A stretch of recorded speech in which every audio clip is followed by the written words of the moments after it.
Babak baru antara Amerika dan China semakin memanas, teman-teman. Ada sikap dari Pak Prabowo Subianto yang pada akhirnya mengeluarkan sikap tegasnya. Dan apakah ini merupakan tanda kalau Pak Prabowo akan menjadi penengah antara China dan juga Amerika? Dan kali ini kita juga akan mengetahui siapa sih sebenarnya pihak yang paling dirugikan atau diuntungkan di balik perangnya Amerika dan juga China. Yuk, mendingan langsung aja kita tonton videonya berikut ini. Negotiating with partners currently. What we have a set of tariffs based on what they've been charging us. That's reciprocal, and those tariffs have come in, and every country's called us. That's the beauty of what we do. We put ourselves in the driver's seat. If we would have asked some of these countries, most of these countries, to do us a favor, they would have said no. Now they'll do anything for us. But we have tariffs; they've been set, and it's going to make our country very rich. Are you open to deals with these countries if they're calling you? Well, it depends. If somebody said that we're going to give you something that's so phenomenal, as long as they're giving us something that's good. For instance, with TikTok as an example, we have a situation with TikTok where China will probably say, we'll approve a deal, but will you do something on the tariff? The tariffs give us great power to negotiate. Always have. I've used them very well in the first administration, as you saw, but now we're taking it to a whole new level because it's a worldwide situation. And it's very exciting to see. No, I think that China maybe will call and say, well, we're upset with the tariffs, and maybe they want to get something a little bit in order to get TikTok approved. Who knows? Plans underway to speak to Xi. I have no knowledge of that. Apakah ini atau jangan-jangan itu yang sebenarnya diincar oleh Amerika Serikat nih ke China. Dan soalnya ini kan semakin memanas ya perang antara China dan juga Amerika Serikat ini. Bahkan China pun juga akan menerapkan hal serupa untuk Amerika Serikat dengan mengeluarkan kebijakan balik soal kenaikan tarif impor seperti itu. Ini ya banyak lah kayak saut-sautan seperti itu. Nah ini menariknya ketika kita coba flashback nih, ada pernyataannya Donald Trump yang mengatakan kita bisa pertimbangkan soal keringanan tarif impor itu asal kayak China itu memberikan lobby-lobby yang menarik untuk kita. Salah satu contohnya kayak memberikan TikTok untuk kita seperti itu. Oh, ini bahkan sampai ada netizen yang ngeh juga nih mengatakan ternyata di balik semua ini ada Elon Musk yang menyetir Trump karena Elon Musk lah yang ingin beli TikTok. Gimana kalau menurut kalian teman-teman?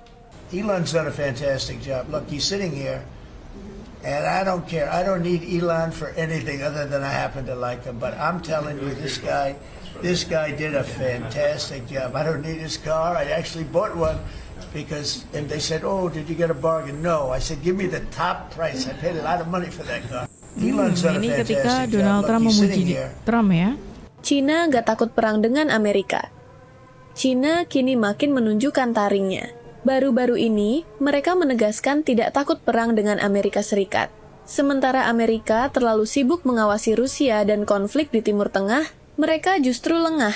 China yang lepas dari pantauan Amerika diam-diam malah tumbuh jadi raksasa ekonomi yang sekarang bikin dunia ketergantungan sama mereka. Berbeda dengan Amerika yang menguasai dunia lewat kekuatan militer, China memilih jalur ekonomi. Lebih halus tapi jauh lebih dalam pengaruhnya. Tapi kalau akhirnya harus sampai adu otot, apa militer China kuat? Baru-baru ini, Amerika naikin tarif impor barang dari China sampai 245%. China balas dengan nada keras. Mereka nggak peduli soal tarif. Bahkan, kalau harus sampai masalah tarif ini ujungnya memicu perang. Mereka siap. Pertanyaannya sekarang, seberapa kuat militer China sebenarnya? Sebuah laporan menyebut Menteri Pertahanan Amerika Serikat, Pete Hegseth, memberi peringatan tentang kemampuan militer China yang menurutnya sangat mematikan. Hegseth terutama menekankan pada potensi dari rudal hipersonik China yang menurutnya dapat menghancurkan armada kapal induk Amerika hanya dalam hitungan menit. Dia juga mengatakan bahwa Amerika selalu kalah dari China dalam setiap simulasi perang yang dijalankan oleh Pentagon. Tutupnya. Namun perang Ini bukan cuma menarik soal nih. senjata. Pertarungan global juga ditentukan oleh aliansi. Jika perang besar terjadi, apakah negara pendukung Cina bisa menandingi kekuatan sekutu Amerika seperti NATO? Menurut kamu, jika sampai masalah tarif ini sampai memicu perang, siapa sebenarnya yang lebih unggul dalam pertarungan global ini, Cina atau Amerika? The outcome of China-U.S. trade war. What's your position? The outcome of China-U.S. trade war. I hope in the end they will come to some sort of agreement. I hope. But Indonesia will not choose side, and we like to be friends of both No, sides. no, we respect all countries. Oh, We ini consider respon Pak China a Prabowo nih. good friend of ours. We consider United States also a good friend. So we want to be the bridge. So you will not cut the economic cooperation with China due to the U.S. Impossible. pressure? Impossible. Impossible to Thank you that. for your answer. How Thank can- you.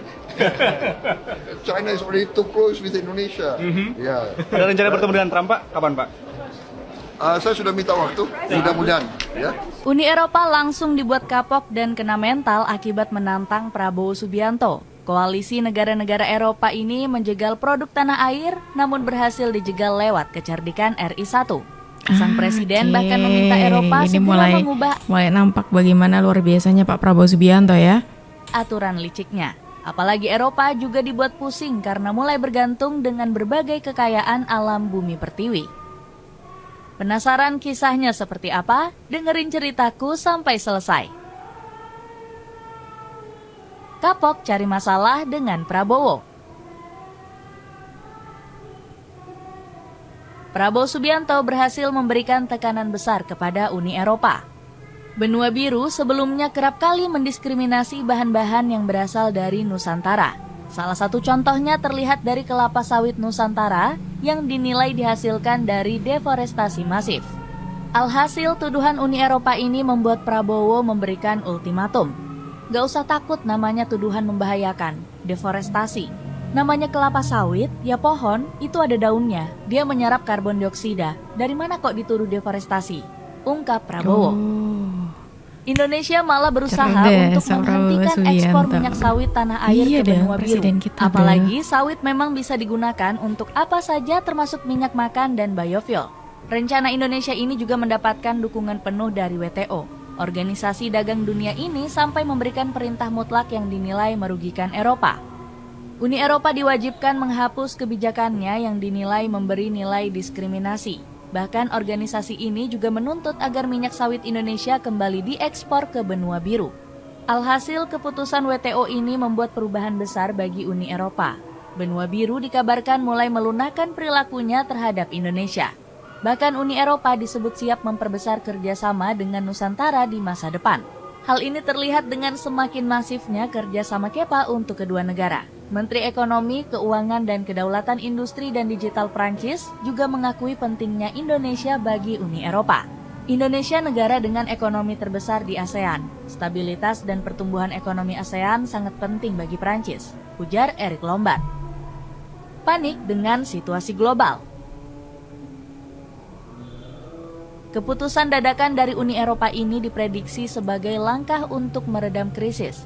Pasalnya, mereka ingin menjadikan Indonesia sebagai negara mitra potensial yang baru. Terlebih lagi, benua biru dibuat panik usai berpotensi ditinggalkan Amerika Serikat. Sebab hubungan kedua pihak tiba-tiba memanas di era kepemimpinan Donald Trump. Politikus 78 tahun itu memberi berbagai kebijakan yang merugikan Uni Eropa. Sebut saja pengenaan tarif sebesar 25% terhadap produk dari benua biru. Alhasil, kebijakan terbaru negeri Paman Sam memaksa Uni Eropa untuk memutar otak. Uni Eropa juga gencar mencari mitra baru memasok kebutuhan gas alam mereka. Sebab Rusia sudah menghentikan pasokan LNG ke seluruh benua biru sejak awal 2025. Padahal kebutuhan Uni Eropa di sektor tersebut meningkat hingga 101 juta ton pada tahun ini. Kebutuhan Eropa untuk mengisi kembali penyimpanan setelah musim dingin yang lebih dingin dan pengurangan pasokan Rusia lainnya akan membuatnya bersaing lebih keras untuk kargo dibandingkan tahun lalu, kata analis ICIS Alex Froli. Alhasil Uni Eropa mulai melirik Indonesia yang punya cadangan gas alam besar. BPS mencatat produksi gas alam tanah air Memang lebih punya dari tujuan nih. 2,42 mmscf pada tahun 2023. Apalagi bumi Nusantara telah menemukan cadangan sumber daya alam baru beberapa waktu silam.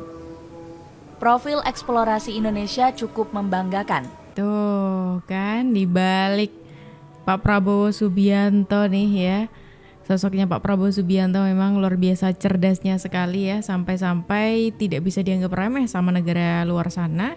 Kemudian juga mulai bergantung juga nih sama Indonesia. Jusuf Hamka puji Resto yang naikkan tarif 32% ke turis Amerika sebagai bentuk keadilan.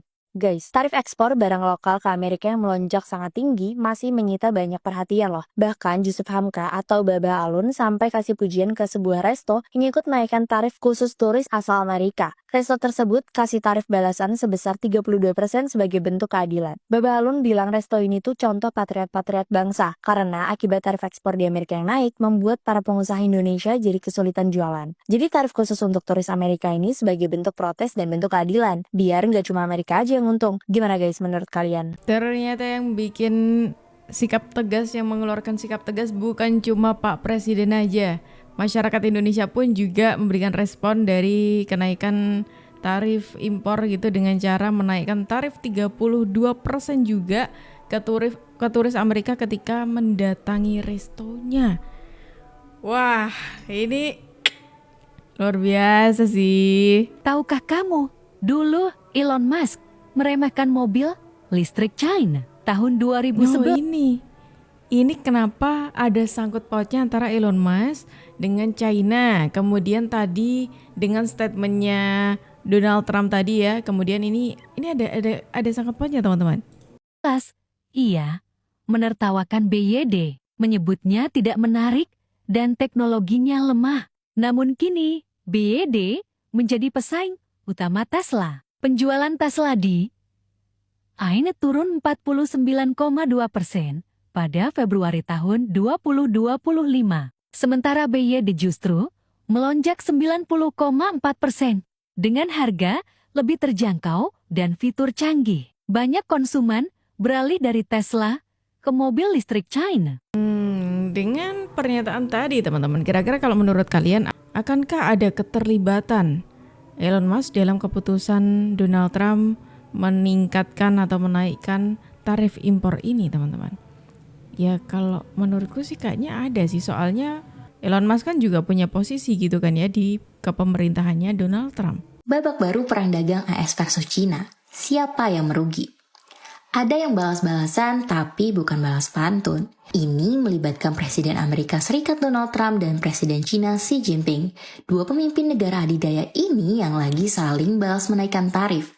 Semuanya dimulai pada 1 Februari 2025 ketika Trump menetapkan tarif untuk barang-barang impor dari China yang masuk ke AS. Sejak itu, hubungan keduanya makin memanas dan menjadi babak baru perang dagang yang sebenarnya sudah berlangsung sejak beberapa tahun lalu. Padahal nilai perdagangan AS dan China di tahun 2024 diestimasi senilai 582,4 miliar US dollar atau senilai 9,78 kuadriliun rupiah. Sini kami jelasin. Nah itu tadi informasi dari kita teman-teman semuanya. Kira-kira gimana kalau respon kalian? Silahkan tulis langsung pendapat kalian di kolom komentar. Dan terima kasih karena kalian sudah menonton aku, menemani aku dari awal sampai akhir. Jangan lupa sebelum meninggalkan video ini, diklik tombol subscribe-nya supaya kalian tidak ketinggalan info terbaru dari kita. Aku Juju pamit undur diri, sampai jumpa.